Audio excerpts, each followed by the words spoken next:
पाएको थिइनँ। आज एउटा वडाले गर्दै गरेको कार्यक्रमको सञ्चालक देखेर मैले गर्व गरेको छु। मेरो जिल्ला दोलखामा राष्ट्रिय स्वतन्त्र पार्टीमा नेतृत्वहरू स्थापित भइसक्नु भएको छ। यो तपाईँ हाम्रो जित हो।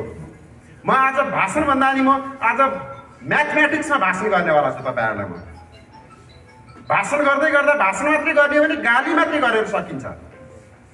वास्तविक एजेन्डाहरू तपाईँहरू समक्ष मैले देखाउन सकेँ भने तपाईँहरूले पनि दोलखाली नागरिकहरूलाई त्यो एजेन्डाहरू पुर्याइदिनुहुन्छ भन्ने मैले सोचेर मैले आज म्याथमेटिक्समा भाषण गर्दैछु। तपाईँहरू सबैले बुझ्नुहुनेछ, बुझ्ने गरी गर्दैछु म। तपाईँहरूलाई सबैभन्दा पहिला राष्ट्रिय स्वतन्त्र पार्टीले सधैँभरि किन भ्रष्टाचार भनेर मात्रै मुद्दा उठाइराख्छ भन्ने कहिलेकाहीँ कल्पना लाग्छ होला नि। विकासका कुराहरू भन्दा भ्रष्टाचारका कुराहरू मात्रै किन निगरानी बढी गरिरहेको छ राष्ट्रिय स्वतन्त्र पार्टीले? कतै कतै लाग्छ, कहिलेकाहीँ मलाई पनि लाग्छ। विकासका एजेन्डा त्यसरी देखाएको छैन। खालि भ्रष्टाचार रोक्नुपर्छ मात्रै त्यहीँ केन्द्रित भएको छ। तपाईँहरूलाई एउटा कुरा ज्ञान होला, ट्रान्सपरेन्सी इन्टरनेसनलको 2015 को डाटा एउटा हेर्नु होला।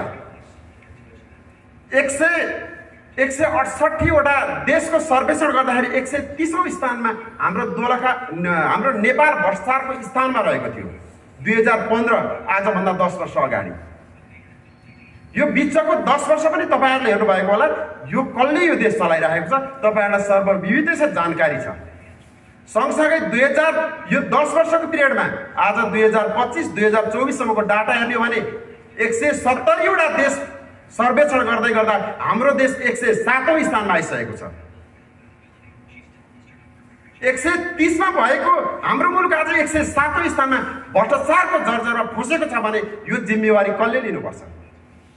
यो राज्य चलाउने दलहरूले लिनु पर्दैन। राष्ट्रिय स्वतन्त्र पार्टीले त्यही भएर भ्रष्टाचारको मुद्दालाई सर्वप्रथम राखेर अगाडि बढेको छ। भ्रष्टाचार भयो भन्ने बित्तिकै तपाईँहरूले अर्को कुरा बुझ्नुपर्ने कुराहरू छ। आज हाम्रो नेपाल ग्रे लिस्टमा परेको छ। जुन दिन यही तवरबाट 100 भन्दा तल घट्दै जाओस्, अबको 10 वर्षमा 50 मा आउला, 30 मा आउँछ, ब्ल्याक लिस्टमा पर्छ। ब्ल्याक लिस्टमा परेको दिन तपाईँहरूको देश सकिन्छ, मेरो देश सकिन्छ। किन सकिन्छ भने सबै कुराहरू, बाह्य सुविधाहरू, लिएका चिजहरू सबै बन्द हुनेछन्। त्यो दिन तपाईँ हाम्रो खल्ती खाली हुनेछ। तपाईँ हाम्रा बच्चा भन्न पाउने छैनौँ, हाम्रो देश भन्न पाउने छैनौँ।